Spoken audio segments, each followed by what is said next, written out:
Hi, my name is Alexis Maestas. It is August 30th, 2024, and this is going to be my head to toe assessment. First, I'm going to start by scanning the room here. Okay. And then these are my supplies over here. So just my stethoscope.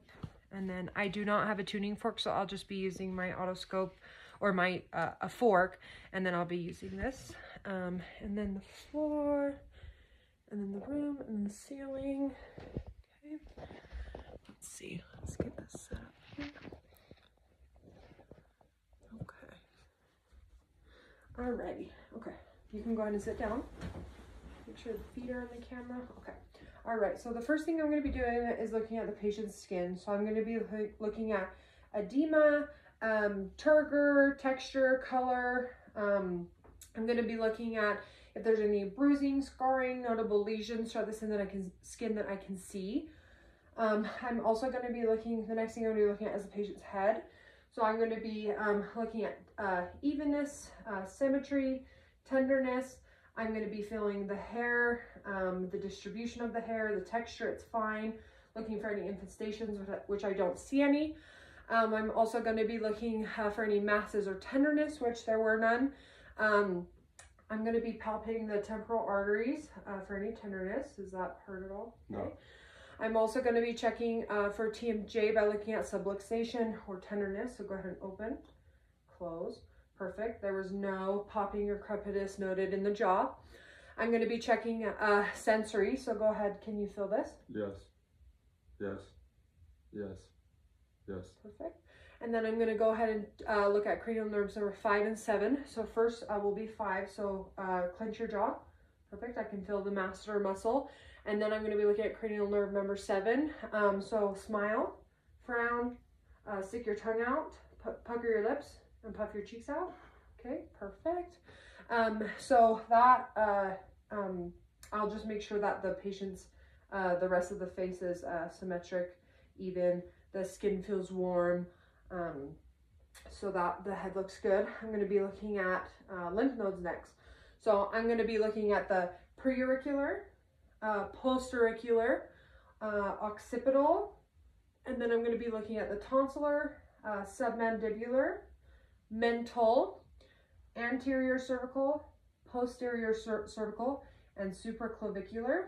No lymph nodes were noted. I'm then going to be looking at the ears, which is the shape and the position. I'm going to be palpating the pennae and the tragus to make sure that there's no masses or lesions. And then I'm going to go ahead and I'm going to look in the ear canals. So I'll look in this one. The auditory canal is clear and the tympanic membrane is pearly gray. I will make sure I can see. Look at this one. The tympanic membrane is pearly gray and the ear canal is clear. I'm then going to be testing cranial nerve number 8. So close your eyes and tell me what you hear. 1, 2, 3. Perfect. And then 1, 2, 3. Perfect. Next thing I'm going to be testing is the Weber and the Rene test. So I'm going to pick my tuning fork. And are you able to hear this on both sides clearly? Yes. Perfect. Okay. And then I'm going to be testing Rene. So I'm going to ping my tuning fork. And then do you hear 1 or 2 more clearly? 2. Perfect. So air conduction is greater than bone conduction.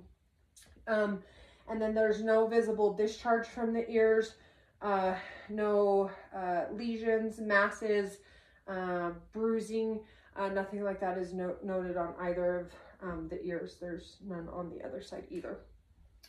The next thing that I'm going to be looking at is the patient's eyes. So I'm going to be inspecting the lashes, the brows, the conjunctiva, making sure there's no drainage. I'm going to be looking at the sclera, palpebral fissures. So I'm just be looking at that. And then I'm going to be looking at cranial nerve 2 and 3.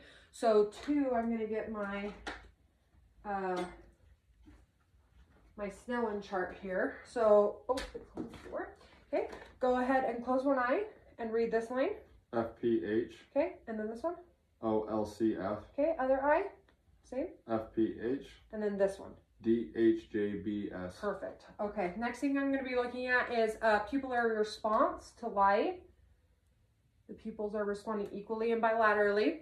I'm then going to be looking at cranial nerves 3, 4, and 6 for quick movement. So follow my finger. And then tell me what numbers you see in your peripheral vision. 2, 1, 2, 1. Perfect. Okay, the patient's eyes are functioning. They're, like I said, there's no drainage. The sclera is clear, and there's no visual deformities or bruising or any lesions noted in the eyes. I'm then going to be looking at the patient's nose, making sure it's straight, symmetrical. Go ahead and take a breath in. Take a breath in. Okay, the nose is patent. I'm also going to be checking frontal and maxillary sinuses for any tenderness. Any tenderness here? Oh. Perfect. And I'm also going to be looking at cranial nerve number 1. So close your eyes and tell me what you smell. Lime. Perfect. Okay. The patient's nose is in, and patency is intact. Smell is intact. I'm then going to be looking at the patient's throat and mouth. So go ahead and open your mouth. I'm going to be looking in the patient's mouth. I'm going to be looking at tongue. Tonsils are absent. I'm going to be looking at the buccal mucosa, teeth. I'm going to be looking at salivary ducts and the posterior pharynx. I'm going to be looking at cranial nerves number 9 and 10. So go ahead and say ah. Ah. Okay. The uvula rises and falls with phonation and the palate. And then I'm also going to be looking at cranial nerve number 12. So stick out your tongue for me. Okay. The tongue is even and with no fasciculations. Next, I will be looking at the patient's neck. I'll be palpating the trachea to make sure it's midline. And then go ahead and swallow. Swallow. Okay. I was palpating the patient's thyroid gland and moving it to the left and right. I'm going to palpate the carotid artery. It's 2 plus equal on both sides. And I'm also going to be listening to the patient's carotid artery with the bell of my stethoscope for any bruits. I do not hear any. And then I'm going to check the patient's range of motion. So look down, so flexion, and then extension, and then hyperextension, lateral movement, and then rotation. Is there any pain or tenderness with that? No. Okay, perfect. The patient's range of motion is good. Next, I'm going to be looking at the front of the chest. So I'm going to be looking at the patient's breathing and watching their muscles. I'm looking for any difficulty breathing, accessory muscles, cyanosis, any tachypnea, anything like that, which I don't see. I'm then going to be palpating, so take a deep breath in and out. Okay, the patient's rise and fall of chest is symmetrical. I'm also going to be palpating for tactile firmitus, so say 99. 99, 99, 99. And then on the back. 99, 99, 99. Perfect. I'm also going to be listening to the patient's lung fields here. So I'm going to be listening to the lung fields all. So if you could just turn your body just a little bit. Okay. 2, 3, 4, 5, 6, 7, and 8. And then I'm going to be auscultating for agophony. So I'm going to have the patient say E every time I move my stethoscope. E, E, E, E, E, E, E, E. And then I'm going to be testing for bronchopnophy. So I'm going to be having the patient say 99 every time I move. 99, 99, 99, 99, 99, 99, 99, 99. And then I'm going to be testing for whisper pectorale. So whisper 99 every time I move. 99, 99, 99, 99, 99, 99, 99. Okay. The lung sounds were clear and equal. And then while we're on the back, I'm going to check for CVA tenderness. So does that hurt? No. Okay, perfect. You can go ahead and face forward. And then I'm just going to have the patient take a deep breath in and out, and I'm going to feel the back. Okay, equal expansion on the back as well. Next thing I'm going to be looking at is I'm going to do tactile firmitus on the back as well. If I miss that, say 99. 99, 99, 99. Good. And then I'm going to be listening to the lung sounds in the front of the chest here, the anterior chest. So just breathe normally.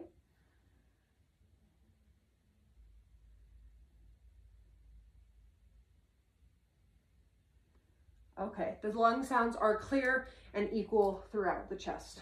Now I'm going to be listening to the patient's heart. So I'm going to auscultate the heart with both the bell and the diaphragm of my stethoscope first. I'm going to be listening to the apical, pulmonic, herbs, tricuspid, and mitral. And again with the bell, apical, pulmonic, herbs, tricuspid, and mitral. I'm going to be palpating PMI, the fifth intercostal space. I do feel a pulse there. And now I'm going to auscultate, well, I'm going to feel the patient's rate and rhythm here. To save time, the patient's heart rate is even, normal sinus, and it is about 64 beats per minute. The next thing I'm going to have the patient do is lie down here. So go ahead and lie down on the bed. I'll make sure we can see everything. Okay. So for this, I'm going to be doing the exact same thing. I'm going to be listening to the patient's heart. I'm going to be listening to apical, pulmonic, herbs, tricuspid, mitral. Same with the bell of my stethoscope, apical, pulmonic, herbs, tricuspid, mitral. And then I'm going to be have the patient sit up just a little bit. And I do not see any JVD distension in the side of the neck. And I don't see, you can go ahead and lay down. I don't see any heaves or lifts in the patient's chest when they are breathing. And then I am going to palpate here on the chest for any thrills. So I'm just going to feel those points again. Okay, perfect. And then the patient's heart rate was clear and equal. I did not hear any murmurs or any issues with the heart that I could hear with my stethoscope. And now I'm going to be looking at the patient's abdomen. Is it okay if I lift up your shirt? Okay. I'm going to be looking at the patient's abdomen for any deformities, lesions, masses, anything like that. The skin looks good. I'm then going to listen. I'm going to auscultate the patient's abdomen. I'm going to listen to the aorta, the renal, iliac, and femoral. Okay, I did not hear any bruits. And then I'm also going to listen for the bowel sounds in all four quadrants. So perfect. Bowel sounds were heard and normal active throughout. Then I'm going to palpate lightly and then deeply to feel for any masses or tenderness. And then deeply. Any pain with that? No. Okay. And then I'm going to percuss over all four quadrants. There was tympany throughout and then dullness over the organs. And then go ahead and hold your breath. Make sure I can see. I'm going to palpate the liver and the spleen. Okay, perfect. Okay, go ahead and sit up. All right. Okay, and the next thing I'm going to be looking at is the patient's arms. Oops, sorry. So I'm going to be looking at the patient's skin again. I'm going to check, excuse me, cap refill, less than 3 on each side. I'm going to be feeling radial pulses, which are equal 2+ bilaterally. I'm going to be palpating the joints to make sure there's no crepitus or tenderness in the joints. I'm also going to test for that he's able to feel this over his, can you feel that on that? Yes. Yes. Okay. And then I'm going to check light touch sensation. So close your eyes and tell me if you can feel this. Yes. Yes. Yes. Yes. Okay. And then I'm going to be testing for cranial nerve number 11. So go ahead and shrug your shoulders against. Perfect. He's able to shrug his shoulders against resistance. And then his skin is clear throughout. There's no notable lesions, masses, bruising, any deformities to the skin. The skin is warm, so his upper extremities look good. And then I'm going to be looking at the range of motion in the arms. So we'll start with the fingers. Go ahead and extend, flex, and then hyperextend, and then abduct and adduct, and then thumb opposition. Okay, and then we're going to be looking at the wrist. So go ahead and flex, extend, hyperextend, abduct and adduct, and then rotation. Perfect. Next, we're going to be looking at the patient's elbows. So we're going to do flex, extend, and then hyperextend. Perfect. And then we're going to be looking at the patient's shoulders. So go ahead and extend, and then flex, and then hyperextend. And this is a flexion as well. And then we're going to be testing for internal rotation and external rotation. Perfect. Out like that. And then we're going to be testing circumduction. So go ahead and move your shoulders around like that. Perfect. The patient's range of motion in all upper extremities is equal. Was there any pain with any of the range of motion? No. Perfect. And now we're going to go ahead and test for strength in the arms. So first I'm going to be testing for the grip. So go ahead and squeeze my fingers. Perfect. The grips are equal on both sides. I'm then going to be testing the bicep strength. So pull against me and then push. And then I'm going to be testing triceps. So push down and then up. And then, and then go ahead and push down. Okay, perfect. Next I'm going to be looking at the patient's legs. So I'm looking at, can you lift your leg up for me? Capillary refill in toes, which is in the feet, which is less than 3. I'm going to be feeling the dorsalis pedis pulse and the tibial pulses, the posterior tibial pulses. The skin is dry, no masses or lesions noted. Close your eyes and tell me if you can feel this. Yes. Yes. Yes. Yes. Okay. And then I'm going to be testing the vibratory sensation on the medial malleus. So go ahead. Can you feel that? Yes. Yes. Okay. And then I'm going to be looking at the patient's joint, just feeling joints for feeling any crepitus or tenderness. We're going to check if you can go ahead and put your legs down. We're going to check the range of motion in the legs. So first we're going to do toes. Can you put your toes up so we can see them in the camera? Okay. You're going to flex like this, extend, hyperextend, and then adduct and abduct. Okay, perfect. Next, we're going to be testing range of motion in the ankles. So flex, extend, hyperextend, and then we're going to be checking inversion and eversion, and then again, rotation of the ankles. Was there any pain or tenderness while doing that? No. Okay. The next thing I'm going to be testing is I'm going to be testing for the hips and the legs range of motion. So go ahead and stand up. Just follow what I'm doing here. We're going to go ahead and check for the hips flexion and then extension back behind you. And then we're going to be checking circumduction and then abduction and then adduction. Perfect. And then we're going to be testing internal rotation, which lift your foot up so the camera can see, and then external rotation. Perfect. We're also going to be checking the knees. So we're going to be doing flex and then extend and then hyperextend. And then we're going to, any pain with that? No. Okay. And then I'm going to test the strength of the legs. So go ahead and sit down again. Make sure we can see on camera here. Okay. Go ahead and push out. Okay. Pull in and then push out. We're going to be checking the hips and pull in. And then the feet, I'll lift them up and then push up against me and then down against me with your feet. Perfect. Strength is good. In lower extremities, stand up again. I'm going to be looking at your spine. So we're going to be turning this way, bend forward. I'm going to be checking the spine for any curvatures. It does not appear that he has scoliosis. I'm also going to be checking for range of motion here. So flex, extend, hyperextend, lateral, side to side, and then we're going to go around. I'm also going to be checking for any tenderness on the spine, any issues with the spine or any pain when bending over. Did you have any pain? Okay. The next thing, go ahead and turn around. Next thing I'm going to be doing is checking deep tendon reflexes, so sit down. The first one I'm going to be checking is the brachioradialis on both sides, and then the tricep, and then bicep, and then I'm going to be checking the patellar. Oh, lift your feet up for me so the camera can see. Okay, and then I'm going to be checking Achilles. Make sure I can see. And then I'm also going to be checking the patient's Babinski. So make sure I can see here. Okay, good. And then other side. Perfect. Okay, patient is negative for Babinski. Now we're going to test the range of motion. So go ahead and stand up again. And then come here where the camera can see you. Okay, go ahead and walk forward normally. Perfect. Okay, come back. And then you're going to walk heel to toe. Forward. Good. And then go ahead and come back and then hop on one leg. Okay, perfect. And then we're going to check Romberg. So go ahead and stand here and make sure we see. Okay, close your eyes. Okay, there's no swaying with the patient in the Romberg test.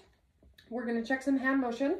So finger to finger or, and then this is finger to finger here. And then we're going to do hand flip-flop.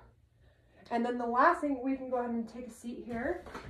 I'm going to be testing sterogenesis and graphesthesia. So the first thing, I'm going to have the patient close their eyes and hold out their hand and tell me what's in your hand. A pen. Perfect. And then I'm going to be testing patient's graphesthesia. So hold out your hand. I'm going to draw a number in your hand and then you're going to tell me what I'm drawing. 6. Perfect. And then that will conclude my head to toe assessment. Thank you.